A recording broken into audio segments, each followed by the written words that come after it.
Mahkamah Agung angkat suara terkait isu-isu yang banyak dipertanyakan oleh masyarakat seperti penanganan kasus Ronald Tanur yang menjerat 3 hakim di PN Surabaya, Jawa Timur dan juga jabatan baru bagi mantan pimpinan KPK Nawawi serta mantan Dewas KPK Albertina Ho. Ya, untuk mengonfirmasi selengkapnya kita terhubung dengan jurnalis Metro TV Elma Rosana dari Mahkamah Agung Jakarta. Selamat siang Elma, bisa Anda gambarkan apa sebenarnya hasil dari konferensi pers yang sudah disampaikan Mahkamah Agung terkait dengan penanganan Ronald Tanur salah satunya?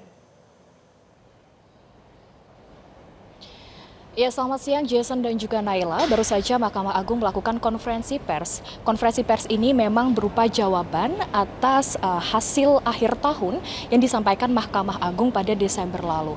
Nah, ini memang banyak pertanyaan dari masyarakat mengenai 2 hal. Tadi yang sudah pertama mengenai jabatan atau pengaktifan kembali dari mantan Ketua Sementara KPK dan juga mantan Dewas KPK. Kemudian yang kedua ini mengenai hakim yang terjerat atau terlibat dalam kasus Ronald Tanur. Nah, ini yang pertama adalah pengaktifan kembali dari Nawawi Pamulangu dan juga Albertina Ho.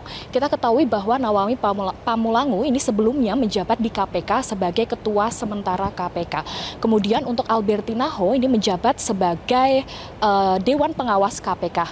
Kemudian untuk setelah mengakhiri dari masa jabatan di KPK, mereka berdua ini mendapatkan jabatan di Mahkamah Agung atau kembali lagi di Mahkamah Agung. Yang pertama ini untuk Nawawi Pamulangu ini menjadi ketua dari Pengadilan Negeri Banjarmasin. Kemudian untuk Albertina Ho ini akan menjadi wakil ketua dari Pengadilan Negeri Banten. Nah, untuk pada masa tugas ini memang untuk Nawawi Pamulangu yang perlu diketahui baru berumur 62 tahun, sedangkan untuk Albertina Ho ini 64 tahun, sehingga untuk masa pensiun dari Mahkamah Agung ini masih tersisa sekitar 3 tahun, yaitu pada umur 67 tahun. Jadi memang untuk Nawawi Pamulangu dan juga Albertina Ho ini masih memiliki waktu untuk menjabat atau diaktifkan kembali di Mahkamah Agung. Nah, kasus yang menarik kedua ini atau jawaban dari Mahkamah Agung mengenai kasus Ronald Tanur yang mana ada 5 dari hakim di Pengadilan Negeri Surabaya yang terlibat. Dari Badan Pengawas MA ini memberikan putusan berdasarkan dari putusan bersama Ketua MA dan juga Ketua Komisi Judisial RI mengenai kode etik dan juga pedoman perilaku hakim. Ini yang pertama adalah inisial R yang mana berupa hukuman nonaktif sementara selama 2 tahun. Kemudian yang kedua adalah saudara D yang merupakan pimpinan negeri Surabaya ini mendapatkan disiplin ringan dari pernyataan tidak puas secara tidak tertulis. Kemudian yang ketiga ini ada staf PN Surabaya, ada 3 orang, ada RA, kemudian Y dan juga PA yang berupa disiplin berat dan juga pembebasan dari jabatan selama 12 bulan.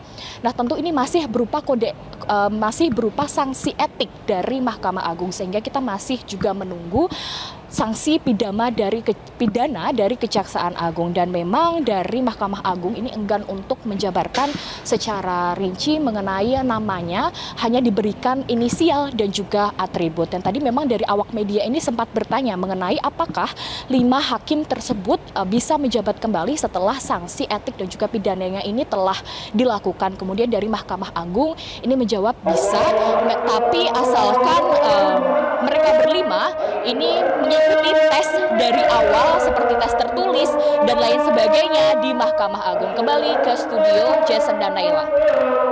Baik, Elma Rosana melaporkan dari Gedung Mahkamah Agung Jakarta. Terima kasih Elma, selamat bertugas kembali. Jelajahi cara baru mendapatkan informasi. Download Metro TV Extend sekarang.